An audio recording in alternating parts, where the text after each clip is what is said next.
Oui, bonjour les serviteurs de Dieu, je servante de partout où vous êtes. Que le Seigneur vous bénisse, que le Seigneur vous comble et que le Seigneur vous donne tout ce qui vous manque. Dans votre vie, nous bénisserons également notre Dieu qui nous apporte également aujourd'hui de manière à ce que nous poursuivions notre thème. Le cœur de l'homme est torturé par des sous-tout et il est méchant. Qui peut les connaître?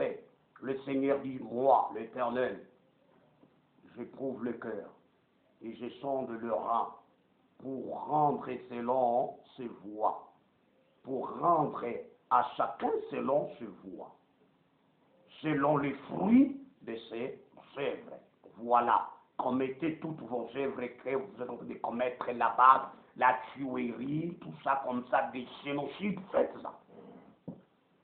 Tu seras payé selon le voie que tu es en train de suivre, selon également les fruits de tes œuvres que tu commets là. Voilà que nous sommes en train de poursuivre avec cet enseignement qui est un enseignement trop compliqué, mais un enseignement qui peut vous éclaircir pour que tu ne vives pas une vie désordonnée. J'ai toujours insisté.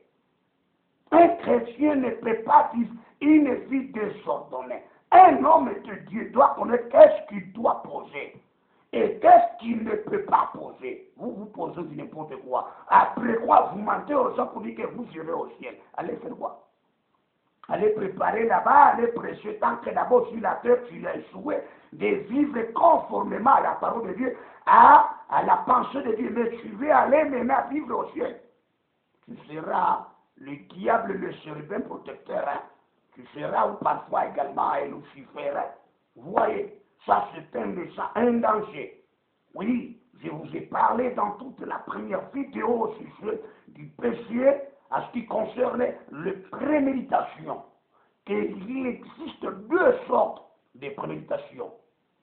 La première, c'est tuer sans préméditer. Ou tuer sans préméditation. Voilà.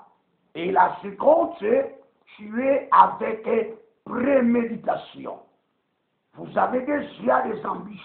Vous avez déjà prémédité. Vous avez des intentions. Là, je vais revenir. Il faut d'abord que je termine. Tuer sans préméditation. Tuer sans intention. Donc, Dieu a tout dit dans sa parole. Les gens s'entretuent également. Écoutez, je ne dis pas à vous qu'il faut des avortements pour dire que vous tuez sans préméditation. Vous tuez avec préméditation.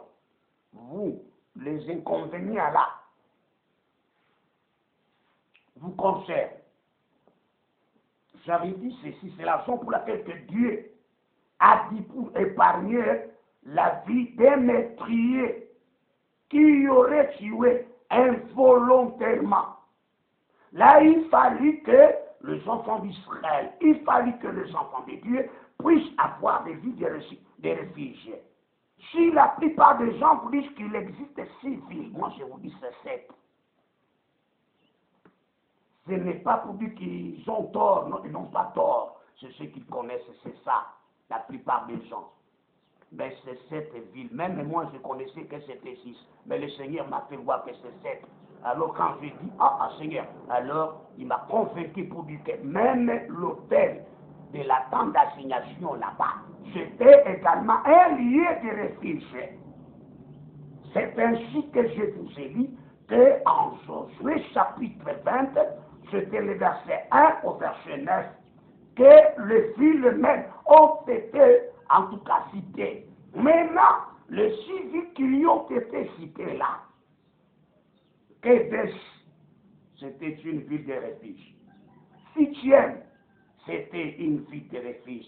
Kirjat Araba, c'était une ville de refuge. Ramoth, quand vous lisez dans la Bible, vous trouvez ce mot Kirjat Araba, c'était une ville de refuge. Quand vous lisez Ramoth, c'était une ville de refuge.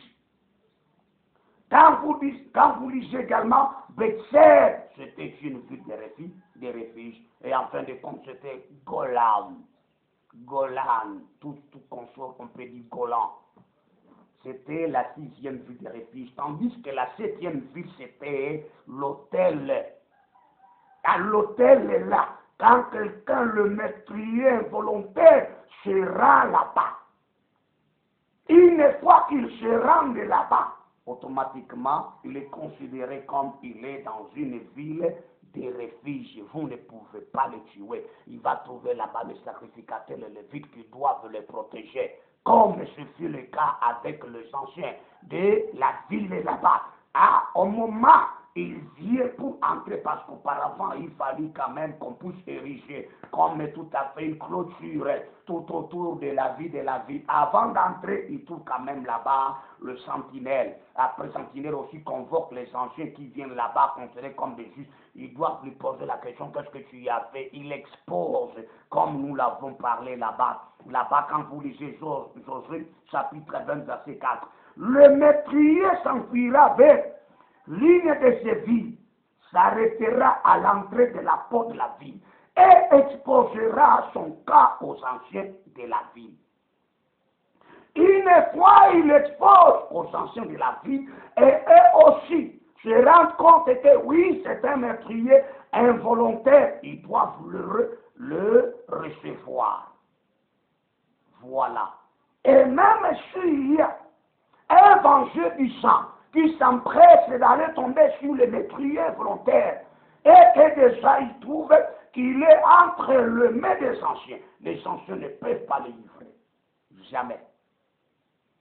Dieu est bon, notre Seigneur est bon. Dans beaucoup de villes, il y a ça, ou dans beaucoup de pays, il y a ça. Alors, des villes de refuge.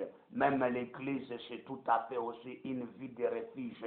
C'est ça qu'on appelle l'hôtel.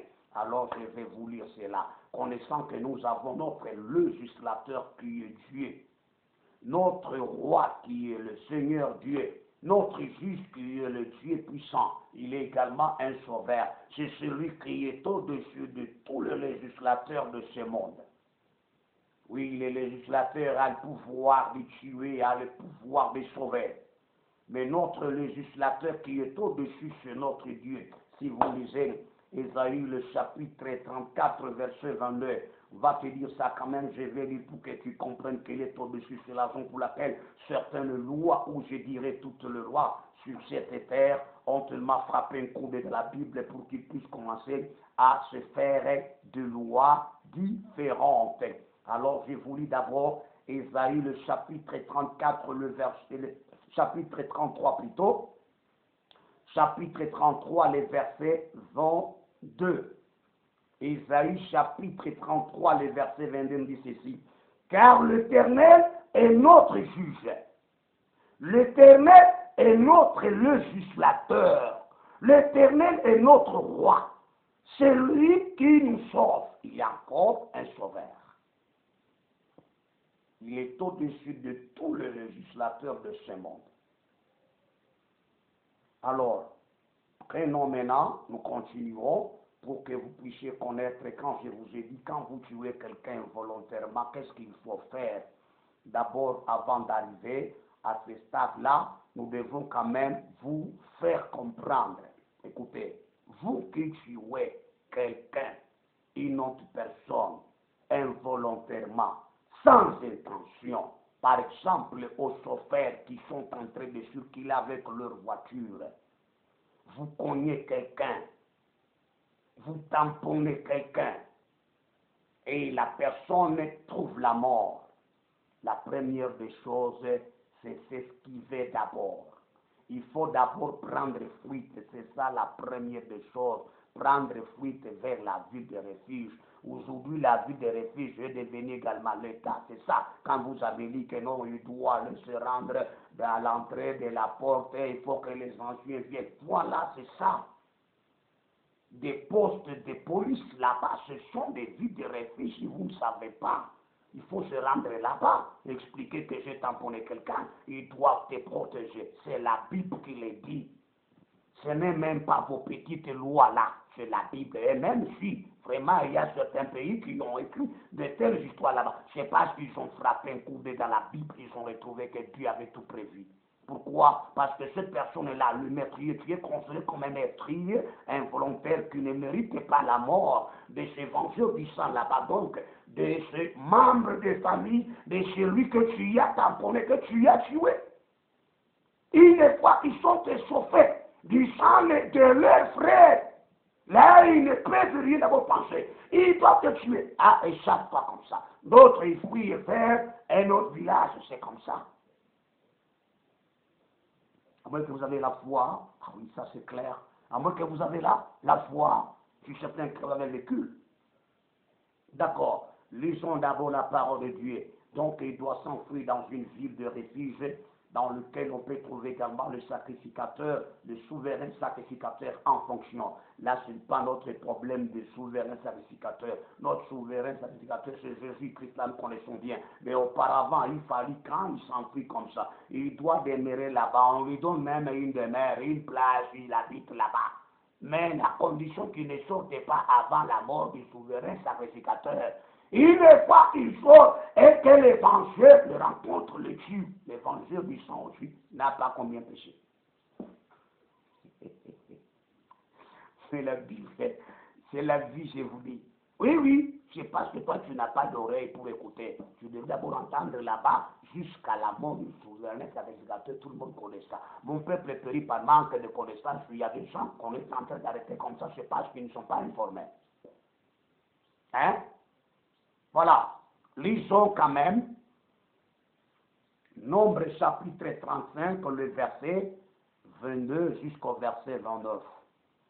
Nombre, parce que je vais terminer cette partie, tuer sans préméditation. La première des choses, je vous dis qu'il faut fuir.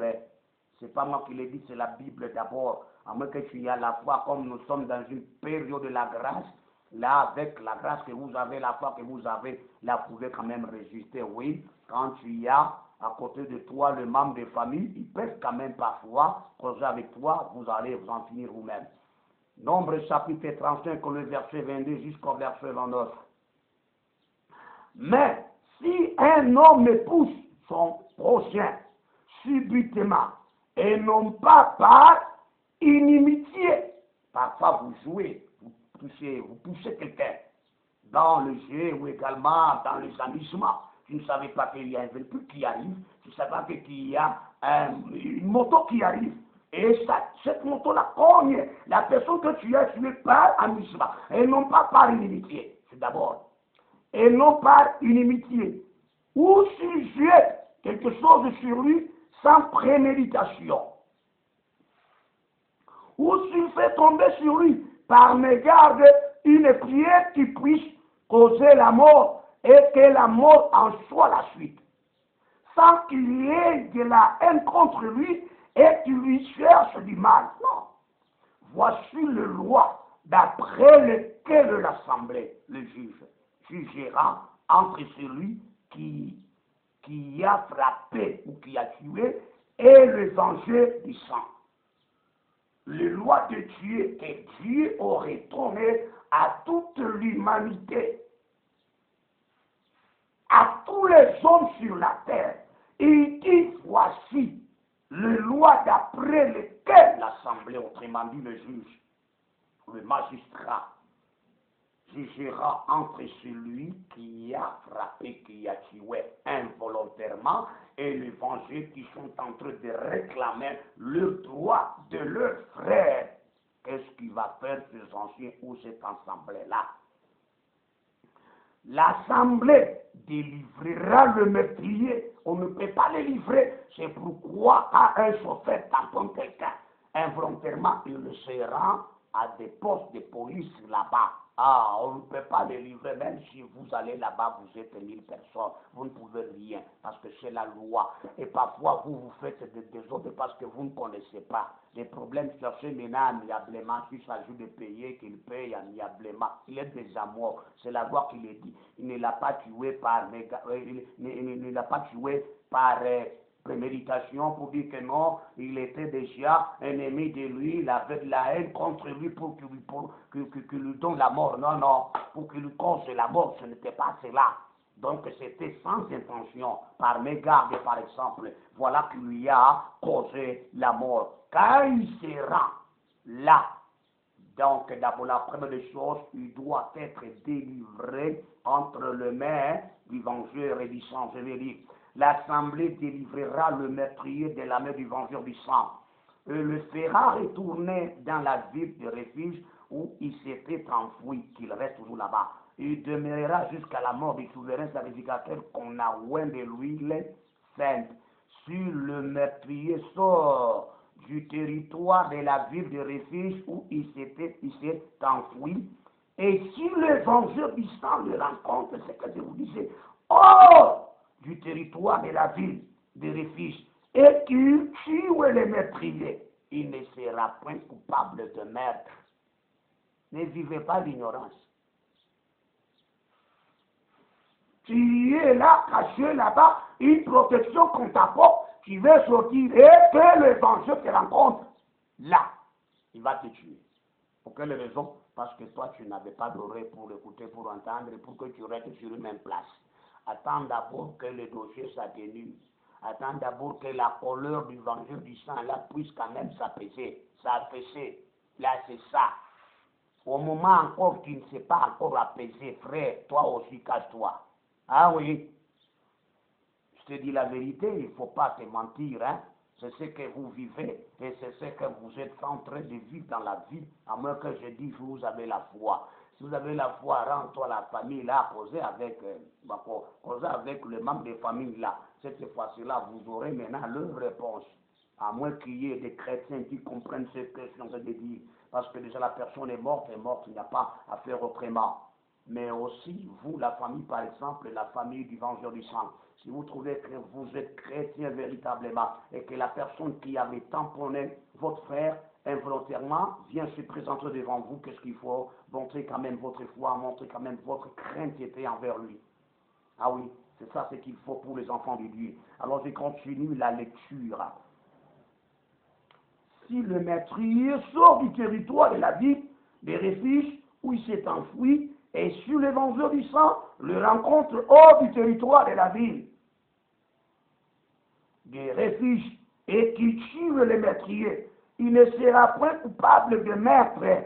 Il est aussi un meurtrier involontaire. Vous voyez comment le meurtrier involontaire donc se succède. Car le meurtrier doit demeurer dans sa vie de refuge jusqu'à la mort du souverain sacrificateur. Et après la mort du souverain sacrificateur, il pourra retourner dans sa propriété. Voici des ordonnances de droit. C'est ici où se trouve le droit. Vous qui êtes là-bas, vous dites que nous sommes allés à l'université faire le droit. Frère, c'est ça le droit. Si vous voulez être fort en droit, d'abord soyez fort dans la parole de Dieu. Là, vous serez fort en droit. Sinon, non, vous êtes corrompu de temps à autre pour dire que vous avez fait le droit. Parce que le droit aujourd'hui, comme je parlais dans d'autres vidéos, il y a même les occultistes qui vont également aux universités faire le droit. Après qu'ils arrivent, ils vont faire quel droit là-bas? Quelle justice qu'ils vont rendre? Tant qu'eux-mêmes d'abord sont des francs-maçons, des occultistes. Voyez-vous, un occultiste peut rendre la justice? Il n'a pas cette justice-là. Et pourra-t-il préférer à faire ce droit-là? Il n'en fera non plus. Pour quelle raison? Parce que n'est pas de la droiture. Voilà. Voici des ordonnances de droit. Voilà. Voici des ordonnances de droit pour vous et pour vos descendants dans tous les lieux où vous habiterez. Même pour les étrangers, ils doivent être là. C'est la raison pour laquelle si tu es étranger, tu es américain, tu es ici au Congo, tu dois donc la loi du Congo te concerne. Et toi aussi, si tu es congolais, zambien, tu te rends par exemple en France, donc la loi française te concerne. Et toute cette loi doit toujours intervenir de ne plus verser le sang innocent. Et vous qui tuez les gens là-bas à l'Est, attention, vous avez un compte à rendre à Dieu. Je vous ai parlé bien pour dire que quand vous tuez quelqu'un injustement, quand vous tuez quelqu'un volontairement, sachez bien que ce sang-là va te poursuivre. D'après Proverbe, le chapitre 28, verset 17, on ne peut pas intervenir pour dire qu'écoutez, laissez. Nous dirons que le sang doit poursuivre ceux-là qui, en tout cas, veulent verser le sang innocent. pour que vous puissiez quand même vous entretuer, qu'il y ait ce qu'on appelle l'équilibre. D'accord. Je pense que le peuple de Dieu est en train de m'entendre à ce qui concerne. Première des choses, vous devez fouiller. Lisons Deutéronome chapitre 19, les versets 3 à 6. Deutéronome 19, verset 3 à 6. Il est dit ceci. Tu établiras des routes et tu diviseras en trois parties le territoire du pays que l'Éternel ton Dieu va te donner en héritage. Il en fera ainsi afin que tout meurtrier puisse s'enfuir dans ce ville. Ne confondez pas, c'est un meurtrier involontaire, pas volontaire. Volontaire doit être tué. Cette loi s'appliquera au meurtrier qui s'enfuira là pour sauver sa vie lorsqu'il aura involontairement tué son prochain, sans avoir été auparavant son ennemi. Voilà que ces lois ont été établies. Voilà que ces villes également ont été établies pour que ce meurtrier-là puisse s'enfuir et sauver sa vie. Pourquoi? Il ne mérite pas d'être mis à mort. Je continue. Verset 5. Un homme, par exemple, c'est la Bible qui dit, un homme, par exemple, va couper du bois dans la forêt avec un autre homme, comme j'en parlais. La hanche en main, il se lance pour abattre un arbre. Donc, sa cible, c'est pour abattre l'arbre. Mais la hanche quitte. Vous voyez, le fer échappe du manche, atteint les compagnons de cet homme et lui donne la mort. Alors, il s'enfuira dans l'une de ces villes pour sauver sa vie, de peur que le vengeur du sang, échauffé par la colère, et poursuivra le meurtrier, ne finisse pas la tête s'il y avait fait beaucoup de chemin et ne frappe mortellement celui qui ne mérite pas la mort, puisqu'il n'était point auparavant l'ennemi de son prochain. Voilà qu'il ne fallait pas que les villes soient très loin. Vous voyez? Non. Fallait très près, de manière à ce que quelqu'un prenne la fuite. Dieu, par exemple, vous voyez? Vous êtes parti en brousse, vous avez nécessairement votre hanche là-bas, avec le fer. Votre cible, c'était d'abattre l'arbre. Mais le fer s'échappe du manche et va atteindre ton compagnon là-bas. Et il cause la mort, frère. C'est pourquoi je t'ai dit que la première des choses, on prend fuite. Ah oui. Si vous ne voulez pas, vous vous rendez à des postes de police à l'État. Rendez-vous là-bas. Vous allez me poser la question, est-ce que peux-tu vous rendre à l'église? Évidemment, bien sûr que oui. Vous savez, les problèmes parce que nous avons des pasteurs parfois, moi j'ai toujours dit, non. Nous devons sauvegarder cette personne-là. C'est ça. C'est pourquoi je vous ai dit qu'il n'existait pas seulement ces villes, c'est certaines villes, même l'église est là. Et non pas des fausses églises d'abord, et même d'abord des bandits. Nous avons des pasteurs des bandits, les pasteurs qui sont derrière aussi les politiciens pour tout simplement orchestrer des morts et à cela qu'il faut fuir. Non, non, ce n'est pas à de telles personnes qu'il faut se rendre. Non, non. On sera des vrais pasteurs là-bas qui connaissent ça. Même si, en tout cas, l'État venait pour vous dire que non, pasteur, vous avez caché quelqu'un ici qui a tué quelqu'un volontairement, nous devons vous arrêter, à moins que vous n'avez pas des arguments publics, je vais vous en fournir. Ah oui, l'État connaît ça. Et même notre constitution connaît ça. Je citerai même l'article là qui vous parle du public, on ne peut pas le livrer. Oui, on ne livre pas. Il se cache là-bas, oui. Après avoir quand même exposé son cas, et vous les vérifiez, et vous dites que c'est la vérité, que c'est ce qu'il nous a dit. Et vous faites aussi des quoi, des enquêtes, et vous trouvez que c'est ça. Il faut que cela s'abaisse. C'est ça notre rôle, c'est la Bible qui nous recommande à ça. Mais ce n'est pas donné à tous, hein, parce que tout le monde, beaucoup de pasteurs ont peur. Vous dites qu'écoutez, il faut suivre ça. C'est pourquoi j'enseigne ceci. parce que nous devons sauver des vies, parce que c'est une personne qui ne mérite pas être mise à mort. Il a tué involontairement. Et les inconvénients là ne lui concernent pas, mais il est toujours impur. Il faut qu'il soit purifié. Si vous avez tué quelqu'un volontairement et que vous n'avez pas été purifié, frère, vous avez toujours de l'impureté sur toi. Et le pardon n'est pas constaté, je vous avais déjà fait lire là. Parce que moi, je vous donne des précisions pour que vous n'en manquiez pas. Voilà le problème. Première des choses, qu'est-ce qu'il faut? Il faut fuir. Ce verset biblique de Nombres chapitre 35, le verset 29, au verset 29, que je viens de faire lire, fait nécessairement allusion à notre constitution congolaise. Si vous lisez, par exemple, dans notre constitution, titre 2 qui parle des droits humains, des libertés fondamentales et des devoirs du citoyen et de l'État. Prenons le chapitre 1er de notre constitution de ce que je viens de vous dire, qui parle des droits civils et politiques par le ça.